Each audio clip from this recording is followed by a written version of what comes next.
xibaar yu wér te wóor ca tàng ba abonnez-vous pour ngeen di mën di jot suñuy vidéo. dal leen ak jàmm seen bi di Buzz 221D kii di Youssou Ndour di akub artiste chanteur mbalaxman bu ñuy surnommé roi di mbalax daal dinay am akub mbir mu doy waar bu daal di dal ci kenn ci membre famem te muy kii di Thierno Lo di jabaru doomam bim dippee Vinicius Ndour. coow loolee num demee moom mooy que ne kii di Thierno Ndour dañ koo jébbal akub convocation ci brigade de recherche bu Faidherbe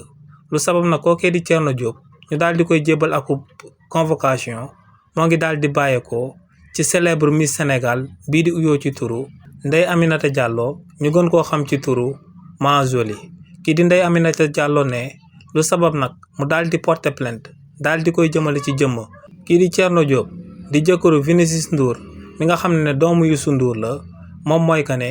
kookee di Thierno Diop dafa daal di fësal ay vidéom si yi nga xam ne ay vidéo intimam la ne li ni mel nag moom moo sabab mu daal di jël akub plainte daal di koy teg ci ndodd kii di Thierno Diop daal di koy yóbbu ci brigade de recherche bu Faidherbe ngir kookee daal di fay ñaawteef boobee nga xam ne da ko daal di amal si jëmmam ngir daal di yàq image am ci réew mii di Sénégal te ne li ni mel moom moo sabab mu daal di koy porter plainte.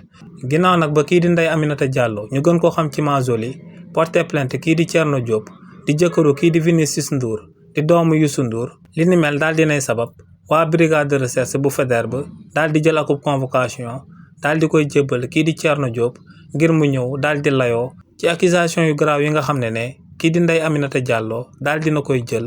daal di koy teg ci ndoddam. donc kii di Thierno Diop daal dinañ koy jébbal akub convocation ci biir brigade de recherche bu Faidherbe. xibaar yu wér te wóor ca tàng ba abonnez-vous pour ngeen di mën di jot suñuy vidéo.